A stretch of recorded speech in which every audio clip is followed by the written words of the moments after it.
boss Lugalabi Amugobye gulo yakedde kusiba tiles ekawungezi neziyika ne muleka leero akedde kuzisiba kati mbadde nzigala ekinabiro bwe nezingoberera akozesa biki alina ekivere tukiyawo tekitegerekeka oba mulimu ki abantu bakyabikozesa basibisa Arapex Style Adhesive tiles nezinywera Arapex Style Adhesive takyaliko kubaganya birowoozo buli ayagala okunyweza tiles ku kisenge oba wantu wonna gwakozesa ne UNBS yakonamu dastamp ng'omutindo kyekyo akolebwa Ziden Tile Center ku noti 753 noti 65 M28 Gonza musindika ya sente eri abagalwa abo mu nyaffe Uganda ng'okwesa enkola ya tap sendi enkola eno nnungi ate nga yeesigika kati genda mu simu yo odownloadinge app ya tap send TAP olwono nawe weeyunga ku mpeereza ennungi mu kusindikira abagalwa abo kozesa promo code Kasuku nga toyawuddeemu abali mu UK ojja kufuna pound 10 Europe ojja kufuna euros 10 USA ojja kufuna dollars 10 Canada ojja kufuna dollars 10 ate nga kino kisinzira mu simu obooli kati gwabadde atawaanyizibwa mu kusindika ensimbi eri abagalwa abo okumanya ebisingako okufuna app ya tap send ebifudde byangu nga tukusindikira abagalwa baffe ensimbi mu bwangu ddala. Shukra Herbal Solutions katwe faba akubuka mu kujjanjaba endwadde ez'enjawulo nga tukozesa eddagala ery'obutonde tukuwa eddagala erisembeza amagi gwatazaala tulina eddagala lya 3-in-1 muwoomya supu taiti n'akabugumu tulina eddagala lya kabootongo ne syphilis nga bino tubijjanjaba ne biwonera ddala tulina ka tube cleanser nga kano kayoza enseke tulina ka water syrup nga kano kasumulula taapu ate nga abakyala twabaleetedde ka taiti piuzi ezijjanjaba infections ez'enjawulo nga naawe omwami ayagala okulwa mu kisaawe twakukoledde ka jab ointment tulina slimming pills nga namwe abenyooma mu size tukuweera ddala eyo size gye weetaaga ate nga naawe omukyala ataweebwa twakukoledde kabuweebwa akakugulirawo emikisa tulina ne ka return oil akakomyawo omuntu wo kubira abasukra Herbal Solutions katwe ku nooti 75444314 beba Shukra Herbal Solutions katwe. Annual Security Agency beba kugumu VIP security olina okwanjula olina embaga kivulu olina abakungu boyagala okukuuma. Annual Security Agency tulina babawunsaazi abali professional ate nga bakola ku buli mukolo gwa buli kika nga kwotadde buli kimu kyoba weetaaze nga kikwatagana n'ebyokwerinda oba kubira ku simu zino wammanga noti 7 noti 4 594 877 oba noti 7 noti 2 4 2 228 oba noti 772 M88 882 Feva Annual Security Agency Excellency through experience. Of course story etambula kati ya Ssegirinya ne Ssewanyana. Ssewanyana ye bangambye nti abantu abo bano olwali okufuna eri nti babakirizo bata ne babateerawo emmotoka za police zaago ne zibatwala naye nti part of the agreement ze bayina kusooka kujjanjabwa nga tebannavaayo kwogera naye omu bamutwala masuulito omulala Ssegirinya atukira wa maama we Rubaga ali wa maama we bamwambulule anti balina emikolo gye bakolera omuntu ng'akoze eki ng'avudde mu kkomera ekyokuli maama Ssegirinya amugeeta ddamu okweyita Mr. Update kubanga abadde ng'abonaabona nga maama we yamugambye alinnyemuuko kubanga amaziga gamukabizza nga yeeyita update nga abiviiremu ddala ng'embwa yo yava ku nseka.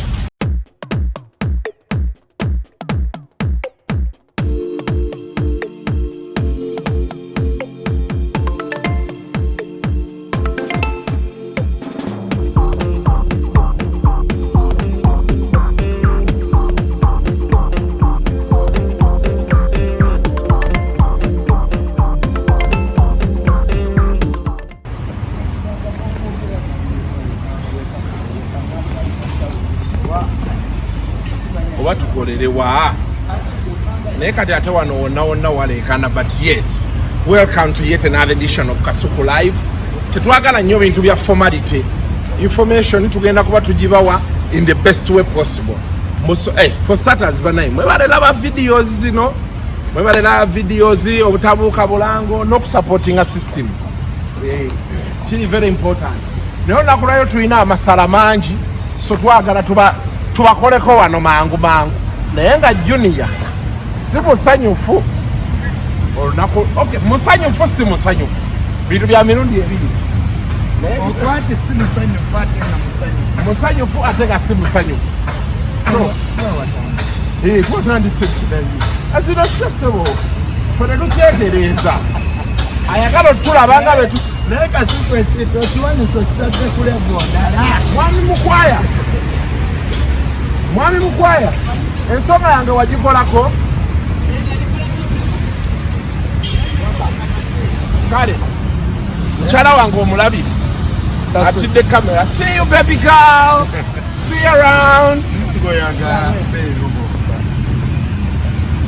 Omukazi omudduka toyina kyomwagaza emboozi esobola obbaawo naye nga si nyingi lwakuba waliyo ebyana ebiddugavu nga biddugavu bulungi. Valentine wafunye ekimuli abantu beebuuza Kasuku Valentine wakoze otya kubanga shoke ziri mu kibuga tutumira kubawala ng'oli eyo okwata iPhone ovuga emotoka ya bbeeyi naye nga teri yakuwadde wadde akamuli kwe wategedde nti tebakwagala. Kasuku saafunye tolina kye wafunye. Abakazi bonna balina babba baabwe nabalese ate si Tasha omuntu yekka yaleese ebimuli Tasha naye ali wa mukongo. Aliwa wa musajja mukongo yafuna omukongo namusanga naye tomanyi oli omwana gwe nali nina yali wa mukongo nga mwana ayogera olulimi lwesitategera. Kale Tasha nkutumiddeko nnyo happy Valentine abakyala mwenna abali eyo nga babamenye emitima wategedde bawo yagambye ali safari kumba ali mu lodge tubatumiddeko nnyo mwakitegedde naye kati olwo olunaku lwawedde kati tugende ku lulala regardless we move. Kati abasajja yessaawa omanya abantu nabagamba nti wakati wa Desemba nga lumu ne February nga 14 ezo ennaku ziba za family. Mama w'abaana alina okweyagalirawo baateyagalirawo ng'alina obuzibu. Kati yessaawa ate tuddeyo tusange obwana sibe kiri yessaawa. So abasajja kati bagenda kukola za apology. Nsonyiwa balyoke babatwala essima yako ku biiki ku rizooti ku biki naye kasitama w'abaana abeera happy. Obudde bwa family kati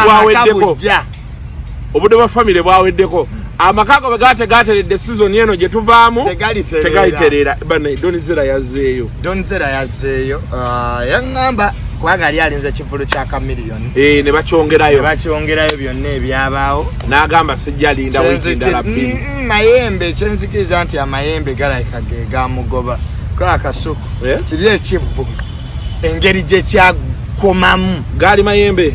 Nze bwe ndowooza lyali ddogo kuba enkuba teyatonya Kampala road nali waliyo Makerere enkuba teyatuuka papasire yajja kusula stage ya kamiliyoni dakiika 6 omusana ne gwaka. Scientific explanation zonna climate change twali kwenye TV nga tulabaga akawungezi ne bakati ajja kutonya BBC rekamenya teri nkuba kakati all in all kamiliyoni Miami tulino tubiyogera Kasuku abantu baga nti wa oyo saka asite mwina byakola. There was something wrong that day. Like it, hate me, take it, that's the truth. Site enkuba yatonya oka. Kwa ni enkuba erabika yava Masaka, enkuba eva ku Lake Victoria. Kamiliyoni tebayinza muganya. Kola kivu nekyamukoledde mu kibibwamu ekirungi. Kyamukoledde Segera ate kamiliyoni abantu bamwagala ino omukisa. Era ajja kukikuba. Kati bagenda kubooga otegera. Okay, they made losses, but everything bad, there's something good. But that was witchcraft in my conclusion. Without fear or favor, there was something wrong. Now, of course, story etambula kati ya Ssegirinya ne Ssewanyana. Ssewanyana ye bangambye nti abantu abo bano olwali okufuna eri nti babakiriza obbata ne babateerawo. Emmotoka za police zaago ne zibatwala naye nti part of the agreement ze balina kusooka kujjanjabwa nga tebannavaayo kwogera. Naye omu bamutwala masuulito omulala Ssegirinya atukira wa maama we Lubaga. Ali wa maama we bamwambulule anti balina emikolo gye bakolera omuntu ng'akoze eki ng'avudde mu kkomera.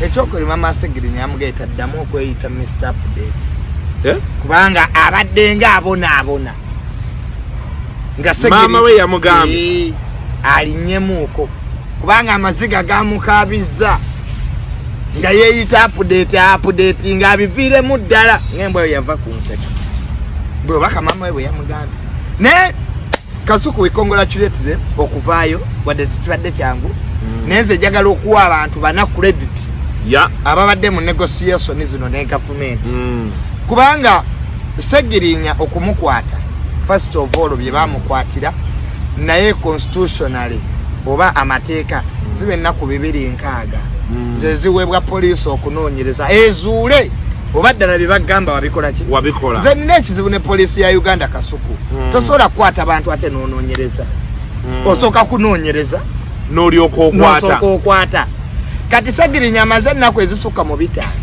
ng'ali mu komera going against rights n'amateeka agatufuga wano bizibanga 2 something ze bawa poliisi okumaliriza kyokka ekisinga okuneewuunyisa ebyo byonna nga bikolebwa nga bamaze ennaku ezo obujulizi obubalumika poliisi tebuleese paka kati ati bandibadde convict bana labyo balwate bebajje oba obujulizi bebajjeko bagwe bebajjeko musango kakati oba obujulizi wabo badde busha ebyo byonna Kasuku bikulaga ebitongole byaffe ebinoonyereza nti Kasuku bikeera ku makya ne bikwata nga tebirina bujulizi bumala nobeereyo omwezi gumu 2 3 4 intelligence amanga mala agestakola kati Ssegirinya okuba wa bailo kitegeeza nti gavumenti kwanda ndisuubidde kati nti babasalidde emisango bagikola ki bagiza so ekyo poliisi n'ebitongole ebinoonyereza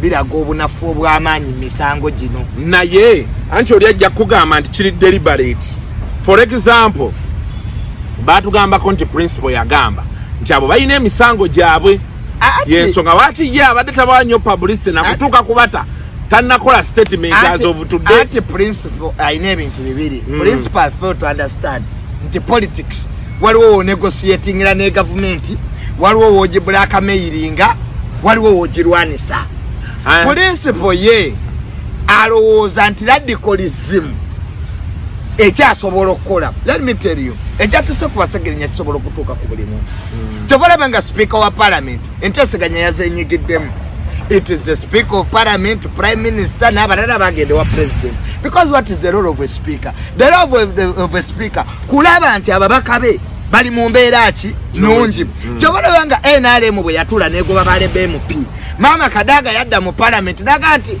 inzo okutuula mu seeki eyagobye bale BMP mu parliament nagenzeyo nga Kadaga akiikirira abantu bawa bekamuli naye wano njogeranga kati sipiika temulina gye mulaga mutuulaawo munomanizira n'abafunira we batuula naye nga museeke egoba yaliyo ntegera naati atubyawule wano ndiki ndi sipiika alabirira ki abantu ababaka kakadde Bobi Wine naye alina okukitegeera ati lwaki Bobi Wine abadde tayagala oba abadde tateekamu maanyi up to now nti yalema okuchuzinga gundi ya negotiation kubanga the fact is president ye yali ali musango ku president Museveni era negotiation zamaze kutakati omulamuzi abadde abamabeiro kati kuno yagenze n'akasoma mu ludicha amateeka wati kite kyakyusa okubawo because koti ye Masaka yakyogera lunwe nti applying for bail is your right but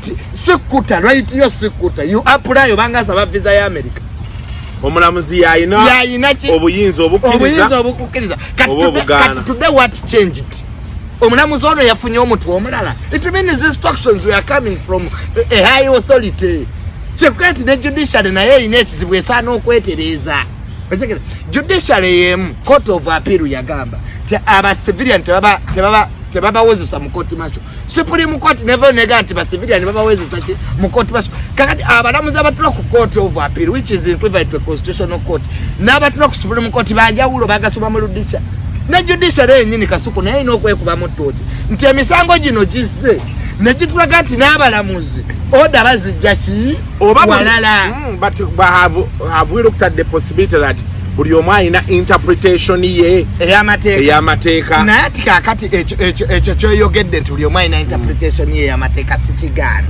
okitegera naye emisango gino ekizibu gibeeramu president kakati mu musango gwa Ssegirinya president eze nti basobola okusiba ennaku 5 n'okusukkawo nga poliisi ekyakola ki ekyanoonyereza biri bye tubadde tumanyi nti kakati Kasuku 48 hours ogende mu kooti kakati Kasuku 260 bwe baba tewali bujulizi bukulumika bakute biweddewo machazi buli omunya gasoma mu ludicha naye implementation effects ez'emisango gino abalamuzi gye bakola tegijja koma ku Ssegirinya bokka because tulina ekizibu ekyo kyoyogedde Kasuku nti abantu mu ggwanga lino balowooza nti ebintu bino tebijja batuukako kyovulanga abalamuzi babeera lirakita nti okyegera bo balowooza nti they have immunity for them they never appear in court but Kanyehamba yakola decision ng'akyali chief justice bwe yava kuba chief justice ate nawakanya decision gye yakola public management order bill honorable Basi yagikola bwe yesiba oti yamukwata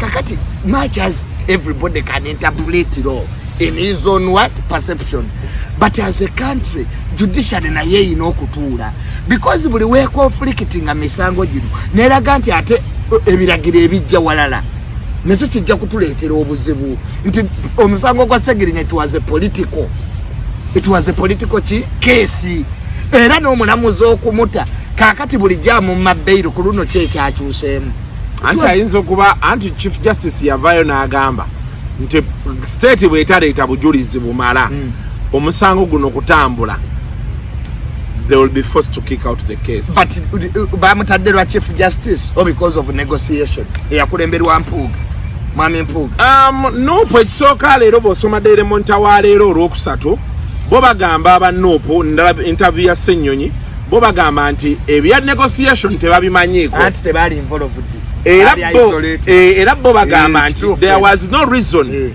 as to why they negotiate for the release which for me at some point because onyonyo the politics ebera in play naye ne bano balina kye batambuza ekyabwe luli Abedi Bwanika yavayo n'abagamba nti tulina negotiating ye ndowooza ng'ategedde nti now this is politically motivated case bano bo bagamba nti why kiki tu negotiating kitegeeza nti enkya Kasuku baanatta omuntu tujja kuba tusobola negotiating bamute bo bagamba nti abantu babawe bail as their constitutional right omusango guwulirizibwe begubasinga gubasingi bebaguwangula baguwangule mwe mugamba nti boogere ne president anti kakati buli Bobi Wine wayagala okuleeta eyo narrative ya radicalism very many innocent people are going to be in prison another single ogamba nti ye Bobi Wine wekinaatuuka ku Nubianiri ne Rubongo ya he will negotiate because I know their names here Bobi Wine will negotiate yes Nedi Mutwe state tesobola kukwayo state kyeyagala okulaga Bobi Wine nti tukwetaaga ku round table naye tukozesezza ki kubanga yo state n'ekyokubiri eyagala tussa Bobi Wine kazito because people will get this granted nti toyina kyokoze as a leader yo state ebyo tebimanyi ekyo Ssenyonyi kyayogera kituufu but in which society kati wali abaana bali mu court martial obaleke bavundire mu court martial because you don't want to negotiate what do you lose people talk to each other ye politics nemmengo eyita abenaalemu ne bagenda yo radicalism tekola mu byabufuzi abantu bangi Kasuku bagenda vundira mu makomera there should be talks ekyatuleetera n'obuzibu mu kalulu abantu okufa abangi when there is no communication between political parties salumanya ne nalumanya bagenda kufa kakati abaana bali mu court martial bamaze yebbanga bazadde baabwe bakaaba gwe wotunuulira abaana abakaaba nga it's just a team nga Honorable Mpuuga kye yakola because ye Bobi Wine ekimuluma bamwaisolatinga Mpuuga yakozesa structure za parliament nga speaker kyegwete speaker has a role okulata abakabe bali muki kati Mpuuga musajja mugezi didn't involve no he used the structure of parliament speaker ne Honorable Mpuuga ne bagende wa president boba negotiating onali isolated chekulaga ne mukoti Bobi Wine teyazi osanga n'omusango ogwo we bali bagenda okutaserinya tebamugamba so Nope was isolated kyekibaluma Bassenyonyi they were not involved because bo bali bagala Ssegirinya asigaleyo because of radicalism nti fe tetujja kuteesa Fair? But that's not how we play politics. You know, say Muslim brotherhood, political extremism. Any sensible leader to a level of Bob Wine must understand to have their own negotiation. Because people are going to get frustrated.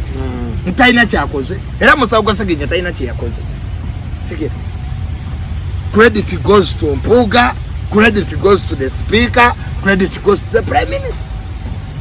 Kakati Ssegirinya abereyo mukobera Kasuku. Eyo narrative mbi nnyo mu byobufuzi. Negotiations happen in life. Now didn't walo nabali mu court martial asatu mwomo be bagenda okuta. Ekyo twagambanga Bob Wine. Gendo yugirina abasajja. Bakubuulire why. But me okudda ku side ya Bobby Wine. So how long or how far, how many times will he have to negotiate?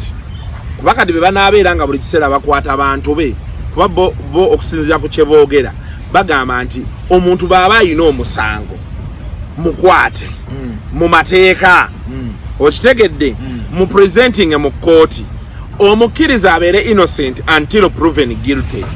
Government yo okusinzira ku byonnyonnyola eringa egikola nga tactic nti katukwate bano bali tubanyigirize bajje ku mmeeza tuwogere tuyiseewo ebyaffe nabo bakole ebyabwe ekitegeeza nti gavumenti erina kyetakola kituufu bano kye bagezaako okulaga abantu kyetayagala bakole. Ati Kasuku narrative gyowa enkyekeriza ntuufu gwoyogerera mu mateeka ze jogerera mu politics. Otegera gwe twawukanidde goli ku bituufu level ground nti Barcelona na Arsenal zisamba omupiira gwe kyoliko mu politics ekitaliyo. The government uses its advantage over other people any time. Kwanga eyina okubeera mu buyinza ekyo kimu kyolina okutegeera. Ne Bob Wine naye ayina okukitegeera nti wemba nayingira ebyobufuzi bino ne bakwata musajja wange Ssegirinya ne bakwata ani oyo MP omulala Sewanyana bali mukomera babonaabona because of their beliefs and because of me. Lwaki we wabaawo opportunity ey'okunegotiatinga Kasuku si negotiatinga? Anti question eriwo to negotiate over what? Over political prisoners. But what did the political prisoners do? And that's what Bob Wine should enter those meetings to know. Lwaki babakwata? So how long is this? Aizo kuba Bob Wine strategy gyakozesa eya radicalism Mpuga kyabasingira because abo basajja bampuga balina experience ebintu bino babibaddemu. Otegeera radicalism tekola mu military government ngeno. Nze Kasuku sikkiriziganya nakyo ogamba nti bakwata abaana bavundire mu court martial because of egoism. Twakola iPod ebibiina we bisobola okutuula ne boogera nti banne muyina be mwakwata 37 mutubuulire lwaki mwabakola ki mwabakwata ye munabukomadyo bakwata kati waliwo abaana baabulira mu kalulu up to now lisse abamu tebalabikanga kakati Bob Wine atuule emagera agambe nze siteesa naye bwe kituuka ku Eddy Mutwe ne Nubian lyateesa. So these are qualities of a leader. Negotiation is part of politics. Unless gwengo kanti Bob Wine agenda kuba ku political masturbation yevuga nza westakiriziganya naye.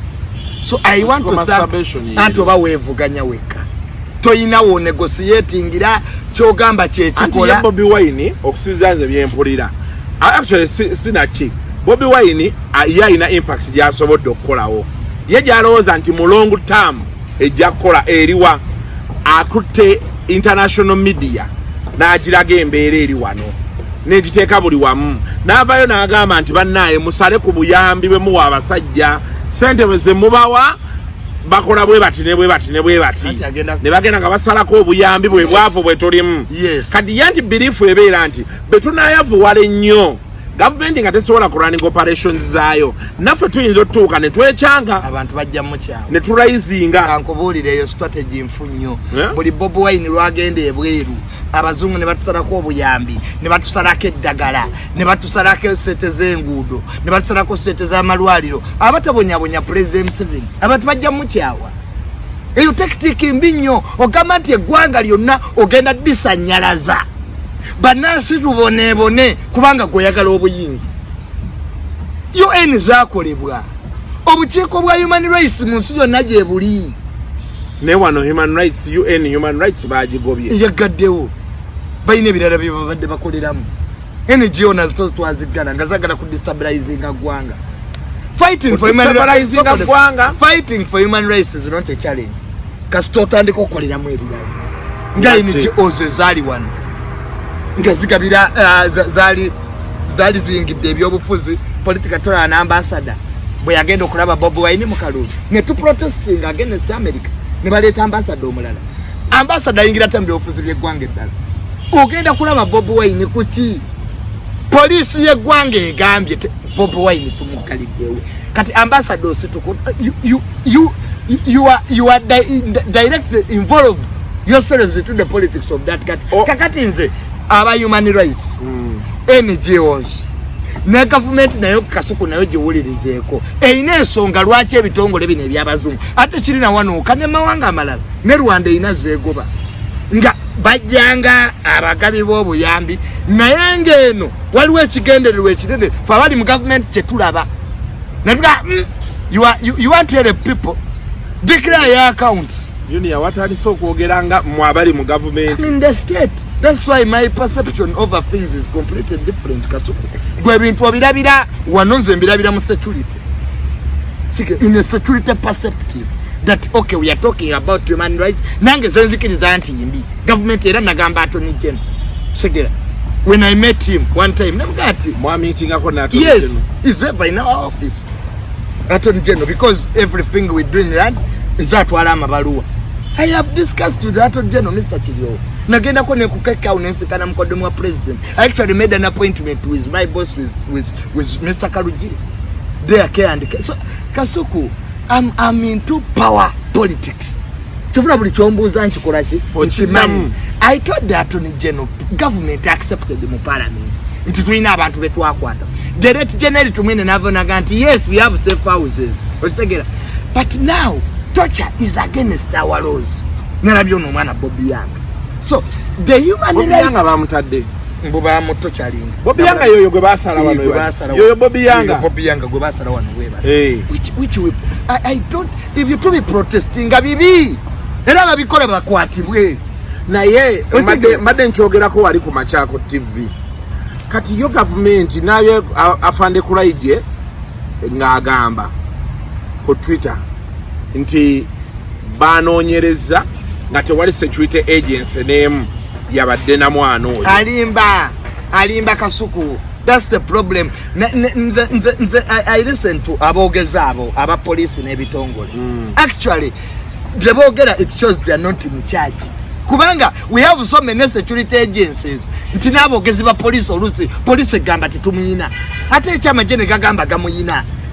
Yeah, but the question is now. The question is for me what I wanted to know. One, President yavayo na agamba balekerawo okutochalinga nokuwamba abantu. Yes. Nekisirika mukko emyezi ng'ebiri nekiddamu drone nazo nezibaawo. Abakuba abantu mu November masasi where are they? Awenzikiriziganya ne human rights. Bino bitongole bya human rights zikiriziganya nabyo tuwaliwo ebitatambula bulungi mu ggwanga lyaffe. Even when the president comes to address a country naye alina byayogera naddala ku human rights. President yagaa nti owa police takirizibwa nakusonga mu ngalo. Yeah, but from the so many things the president has said and have not been done. Do you genuinely believe the president means what he says? Or he's just playing to the gallery? I have told you the president cannot be the director of society. The president cannot do every work in government. Even if the president wants things to be done direct ngataina abantu basobola bikola. President asobola kubeera register wa byapa to omuntu akuba ekyapa ku kyapa kati president aveyo arere. What we lack, our labor force is infiltrated by kawukumi people who don't have the love for their country. President asobola kubeera ku airport. Look at what was happening at the airport. Look at what is happening in other ministries. Omuntu nakuba ekyapa wali ekyapa na creating a conflict nga Kasuku ine chapa nange ne chapa kutakali elimu onata kwatibwa oyo. People kill each other. Okay, now the president in charge. But he can't be the prime minister. The president can't be the minister of defense. Yeah, but we believe he appoints what we should do as a country, where I blame the president, is the zeal, the capacity to have stronger institutions that can deter this impunity. Tomogezi wa maje kulaija gama tubayina encho wa police na gamba tubayina ate cha president sebenagati ebyo bikome ne bisigala nga byeyonge that's ekyo kyokka okubagana kwa bitongole mu government ne biragati president tali in charge. It's a shame completely. There I agree with Bob Wine, but the tactic of going to the whites abagamenti mwavuwaze gwanga tubere bubi kwa Bob Wine wants power, that will backfire. Best they did it again. Amubutale akuba abantu kyamulaba mu wino. People want to work to sort of kusanyiraza economy. The country must move. As a country, we must have a dialogue as citizens. Yeah, but ku iPod nalaba abanupo bagamba nti problem eriwo iPod yafuka kifo kyakunywera mu chai. That is the president yajja n'ebitiibwa bye byonna n'atuula n'atandika olagiro ono n'alagira oli bo bagamba nti kiki ekibatuuza mu iPod nga bye boogerako mu iPod tebikolebwa. abantu bakyali eri babonaabona babasibira obwerere. Drones kyatwala abantu baabwe, abantu bakyabakuba emboogo, bakyabatulugunya. Kiki ekibatuuza mu iPod, which I also support in one way or another, because Junior, you can't tell me someone has imprisoned your brother. Ate jangu tutuule tuogere ku kingo oli akyaliyo nga tutubuulidde musango gwe yassa. iPod ekyagikolesa sikuwa they do recommendations, but their agencies like parliament ezina okukola ki mpozi kongo ogamba nti tugende mu parliament windakite law nti iPod byenaabanga eteeseza biyitenga muki. But it becomes useless nga bw'oyogedde to people sit for long hours. In fact, iPod efaanagana n'obukiiko bwa parliament nti kosase bw'ogiraba ku TV ng'enoonyereza abali b'enguzi oga leero oyo bamukutte.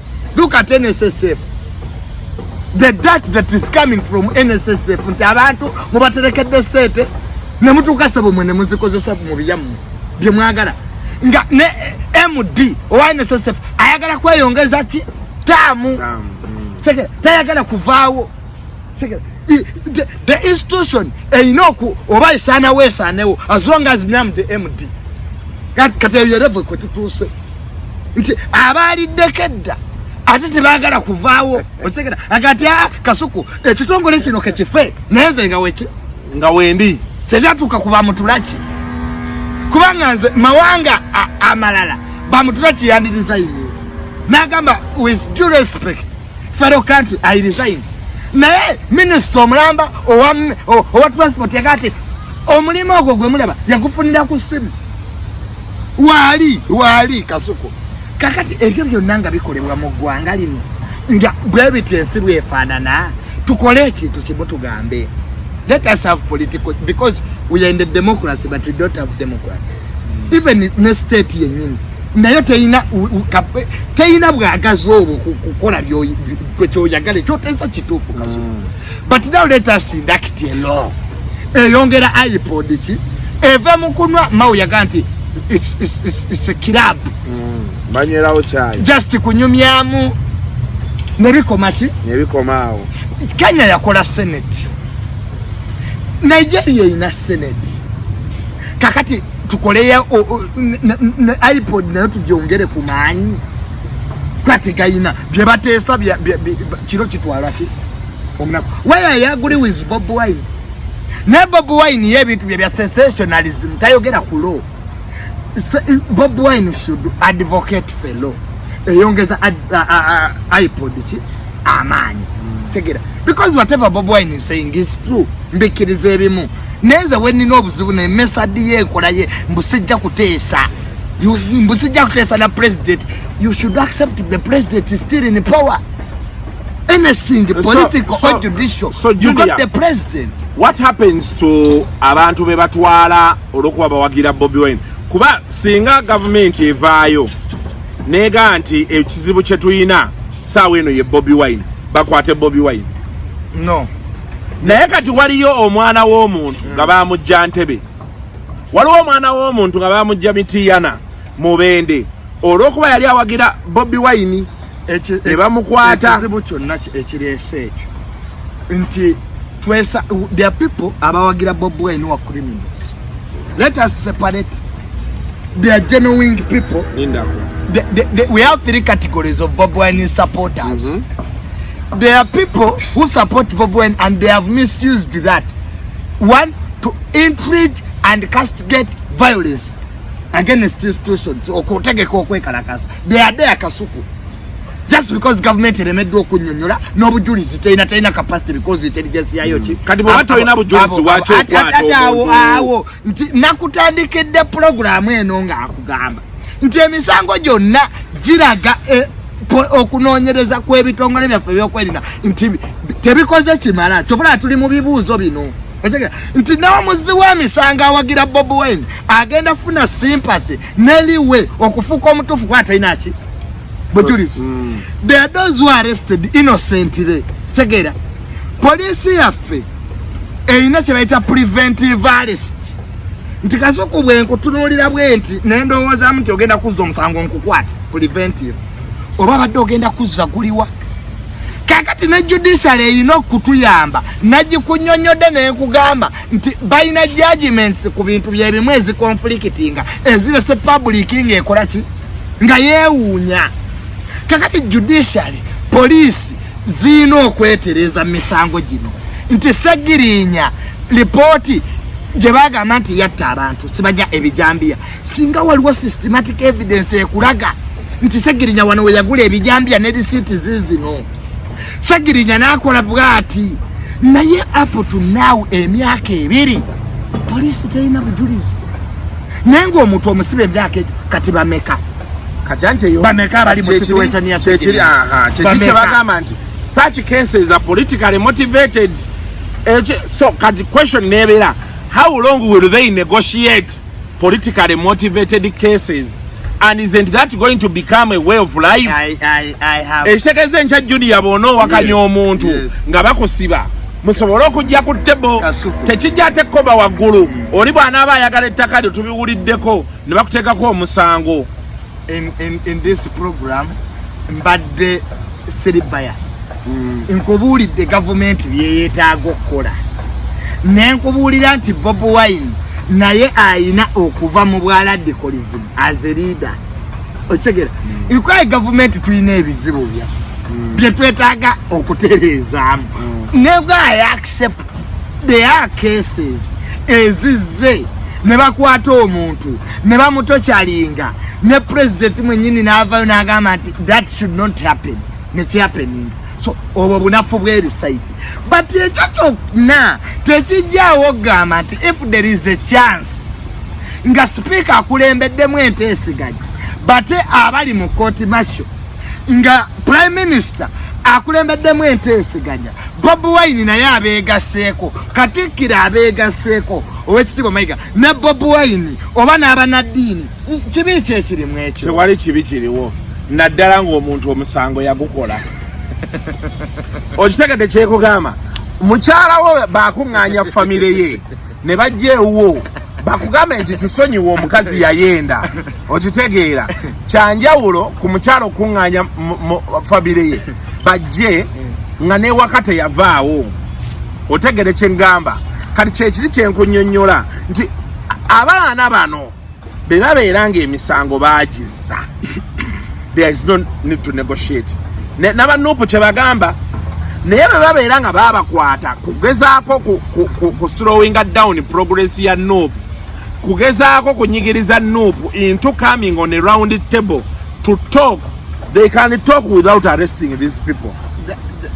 Okitegedde kyegamba kati nze wale yange eri emu junior nzera kubongamba nti nzanyira ku tteeka kubanze lyemmanyi siri mu gavumenti naye nze kati ekibeera kinnuma mu ebyo byonna yes basolwa bakwata bakola biki no problem naye omwana w'omuntu junior omwana wo nalaba omukazi ku NTV oba yali eyo lwengo ngagamba omwana we yali yesimyewo nako bwa kansala omwana ng'amuzimbidde akayumba yagenda taddanga ne guno gwaka tebamanyi gyali kati ekyo eyo n'embeera gye tulimu njagala nnyo tukwatagane n'abeeniyo ne gavumenti banoonye abaana abakwa nze kyenjagala n'okulabere ng'eyogerezeganya ne gavumenti okwogerezeganya tebaganye ensonga zokka ezo ezaki ez'ebyo criminality n'ensonga endala ez'eggwanga ez'ebyenfuna anti bo abanupu bagamba rule of law the only time they can talk to government is when there is rule of law naye batuba tukyayina committee netuula newulira nti omuntu bamukubira simu omuwa omulimu okitegera kyegamba ne batuuka ne bagamba nti boodi negamba nti ffe tetwa approvinga biliyoni 6 minisita ng'agamba nti baza approvinga ne bazinoonyaawo nga tebaziraba leero mbadde mpulira amawulire nga tujja ndowooza biriwa mu monita wa leero nga bagamba gavumenti yali alooni ya $1 oba 2 nga zigenda ku airport yawo naye abantu babadde mu palamenti bababuuza minisita w'Ekalamojja famire bagikutte n'amabaati ndowooza okiraba kyenkugamba kati awo gwe tubuulire ne beyandibadde ggwe $2 nga muzeewoze ffe tugenda ozisasula ne zibalemu okwacountingira nga bwe bagamba kati ku mmeeza tujje twogere ku ki ku ngeri gye tunaali 5 agaasigalawo mutuweeko tulyeko nammwe mugende oba otegera kyenkunyonnyola. Yes, I agree with you entirely. Yeah. That now we have problems to solve as people in government before we move to the next level of negotiation. Yes, because you should come with what? With the clean hands. Buli omu equity. Bachita equity. Neze kyesagala Kasuku bana abaana abawagira Bob Wine oba abaami baleme kubeera mu mbeera ey'okubagana wakati wa gavumenti ne nope. So ebyo byonna mbikiriza and you are very right. We should do something. We should do nalabye Ssegirinya n'omusajja ganadde njogera naye ne mugamba naye Ssegirinya nga mbanyiririddeyo n'amatama gazze n'angamba golooza banyiridde bya bulungi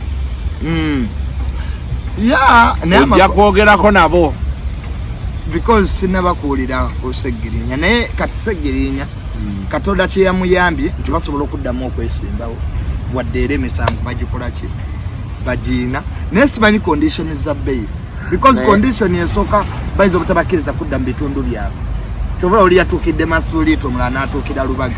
I want to read conditions babawadde eza bail. That's where my focus is. Waliwo ne bagamba nti tebakukiriza kuddayo abala ne bagamba toddamu toyogera ku nsonga eno. Ibyo byenjagala oba tugenda kufuna Ssegirinya oli Mr. Update because conditions za bail zigenda tulaga the life after prison. Naye ongambye nti maama ye yamugambye atya? Yamugambye ebya update zimu bikasuke wali toddamu activism kubanga Ssegirinya mom is frustrated. Nope yote yagala bya negotiation yakita kati mukazi watu yabadde akaaba kyekyo ekizibu kya struggle zino nti at one time you'll find yourself ng'oli mu fix nga bano boyita foot soldier buli omu awithdrawinze kati in fact ekyo tekikolera Bob Wine nti abaana abo abali mu makomera ng'ebyo byonna bye twogedde bo tebajja kutunulira ango gy'obadde oleeta ye elitism bo bajja gamba principal atuyirewo omubiri nadde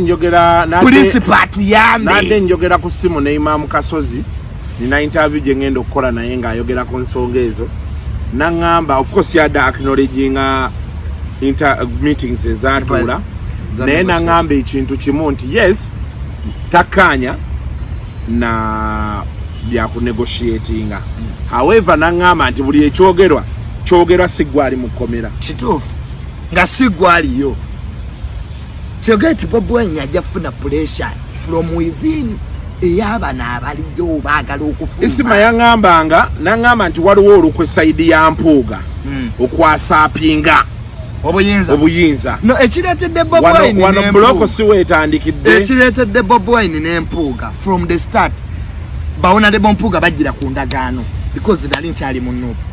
There was a memorandum of understanding between Honorable Mpuuga, Honorable Mwanga Kivumbi, abava mu Ssuubi. Yes. They did come in the party wheeling. Bobi Wine yali abeetaaga by that time okumalamu DP amaanyi because he needed them. He's a new person, he has just come from politics, he needed somebody oba abantu abaludde mu parliament ebbanga. You know parliamentary politics is difficult. Naddala nga toli mu parliament. Tegera kakati disadvantage Bobi Wine gyayina kati bali bo bategeera bajja n'abawa ebifo kakati obuzibu buliwa banali ekyali mu Nuupu. I do remember Honorable Nambeshe gwe baali baagala okuwa ekifo ekyo child of opposition. But the problem Honorable Nambeshe Zaina is a diplomat and less ambitious. Yeah, less ambitious is a very diplomatic man. Tayagala nnyo bintu ebyo era omulaba wadde ayina ekifo mu Nuupu nawe oyinza omunoonya wano ku fronten nga taliwo naye mu backup kyebayita kitchen politics mulungi. Kakati bano basuubi gurupu ya Ssuubi ne batyamu nti singa tebalina leader of opposition kiyinza obabeerera ekizibu okubeera mu party empya ya Nuupu gye baakajjamu. It took Honorable Mwanga Kivumbi by that time Sembogga Roy yali head of institution baayawukana ne Bobi Wine simanyi oba kati baddawo yali Girudi we Makerere I know Honorable Mwanga Kivumbi yavuga emmotoka ekiro najja e Butambala ne bamiitinga namugamba omukulu agenda kulonda ani ku bwaliida ki ne baga ati Bobi Wine Nambeshe yamuli ku mutwe nono omukyala Flavian Kalule amwagala nnyo. Abamu babaka bano tekyabasanyula nga balina options bbiri ogenda boogere ne Honorable Nambeshe agambe Bobi Wine nti ndi less interested in that. Thank you my brother but I'm less interested. I think Mpuuga will be more vocal because Mpuuga is an intellectual. Amanya how they play government abaddewo ebbanga oba option gye baali balina Bobi Wine institution bbiri ezamuyinako amaanyi esooka Lubaga yamuyinako amaanyi because he's a Catholic nga bamuyita n'awulira ey'okubiri Mmengo. Kakati nga abaagala ekifo kino balina kuyita mu institution ezo Lubaga oba Mmengo kye baakola. Kati ebyo byonna byonna ebyagenda maaso negotiation ezagenda maaso nga ziri involved Mpuuga kwekola ki kwekujja kubanga bamugaa ati kino ekifo Abaganda kanoko kake tuyina kwa mu government twali tuweddemu vice president yageze. In fact the most senior Muganda right now in the government yani because Honorable Nabbanja Munyolo vice president si Muganda, president aliko si Muganda, tuli luddawo, speaker si Muganda, deputy leader of opposition yet twali tuyina omutwala oba kitegedde kyekulaga ekifaananyi Bobi Wine n'ekyo yakkiriza naye Mpuuga bwe yatuuka mu parliament politics wamuzanyira mu parliament ayina relationship ennungi nnyo ne speaker aliko era gondi yaŋŋamba zaake n'aŋŋamba nti abamu ku basajja abatulemesezza mu parliament awo ye Mpuuga kuba ne wano mu kwagala omutwala nti Mpuuga yali tayogera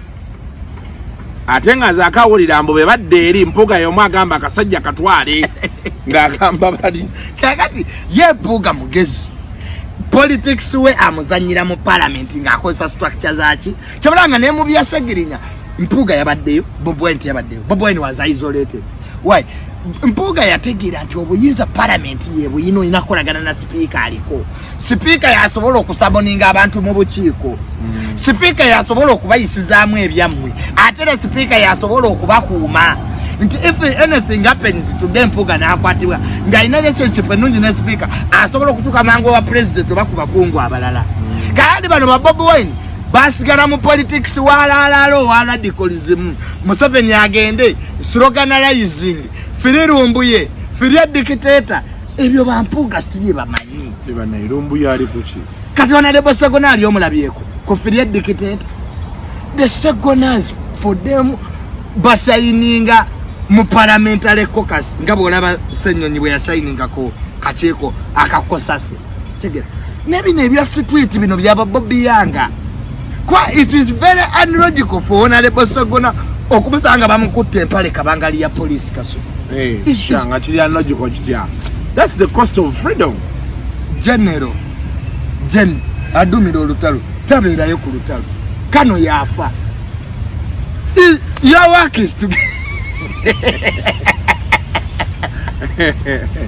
Emozi za Juni yabana. Kati ne bwentema. We accepted Bob Wine okulinya ebisenge ne Lubongo kuba babuka ekisenge. Nagati twali mu lukiiko ekamota ne wa majega zinze. CDF no bianiri nanga afande. We are surrounded. Na kati nze mumanyize nga Jen ne bwentema.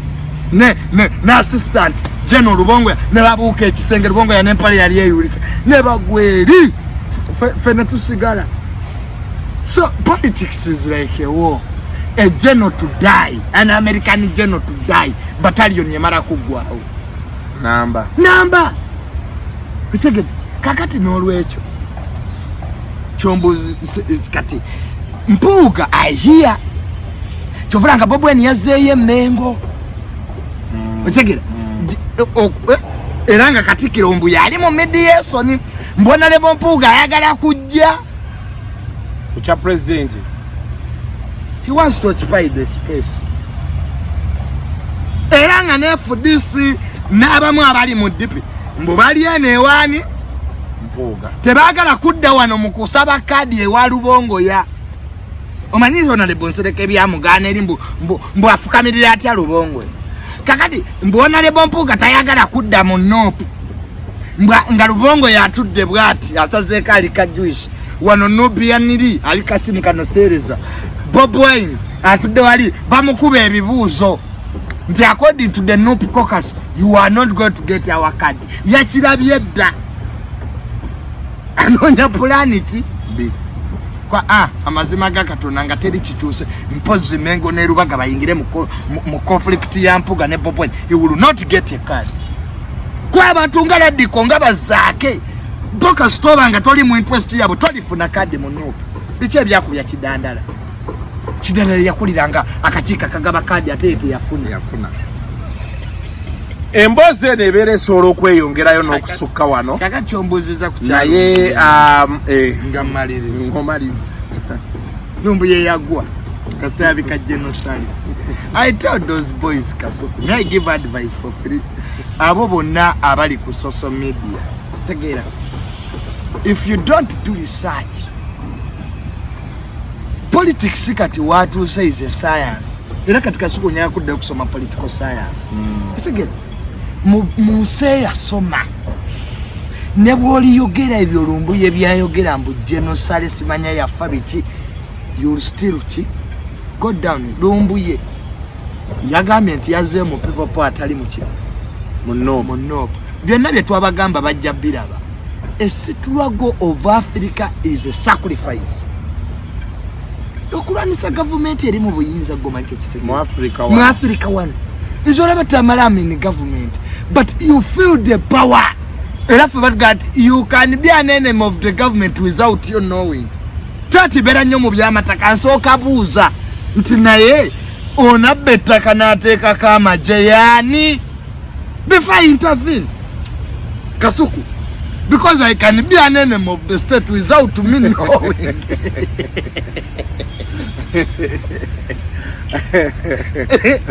Netegera to oli mulabe wa government nenga tomanyi so ebintu byensisi byangu so balumbu yabo bayina okutegeera ekisinga obukulu Ssegirinya welcome back ne Alan nze nagendayo balaba ekituufu kiri nti ekkomera si kintu kyangu olaba kuteeka buteesi wano ku buseero wano Kira Road waliwo story again amaso ku international media mutabani wa president wa Equatorial Guinea kati ye vice president aliko ya kwato mu South Africa ya inane citizenship ya Dutch yajja kola deal mu Equatorial Guinea namusiba naye bwe yamusiba omusajja yawandiise ekitabo mu Dutch the journey deep in hell kitabe ekyo kinene bamusiba mu komera namala emyaka ekyo ebiri ne yawandiisa ekitabo nti olugendo lwange wansi mu geyeena. Actually kooti ya South Africa yamaze nesala omusango nti bamusibira bwerere era embiri bbiri eza mutabani wa Equatorial Guinea zatundiddwa bakompaseti ng'omwami. South Africa. Yeah, but it's a very nice story. Era ekitabo ekyo nkiriko page 6 n'omusajja annyonnyola ekkomera. Kasuku buli nsi ekkomera B. Kakati Ssegirinya wandiika ekitabo. Akubeko once akitume once betrayed by my master Bob Wine. Yes. MP Wine yagamba mbao balina diiru zaabwe. Yeta inazize. Nawulira yeta inazize. Yeta inazize. Konobia niringa yatesa. Kwedi mutwenga yatesa. Tebatula kachiri ku memorandum of understanding. Atazira kuba principal musonyi wa busonyi is my friend. Bob Wine ya meeting Biden ngatana foka president. Lubongo yatera sidika passport ya South Africa. Yatukana late. Bamu meeting abantu abo. Omusijja ku mwogi. Ne Bob Wine ya meeting ako Biden. Before Biden became a president. So I know not about principle. Chobranga at times ngamba no Tamale, you are now grown up. Don't antagonize people. Sege. Ebigamba teba bikadde. Until next time. Mubere bulungi mweraba.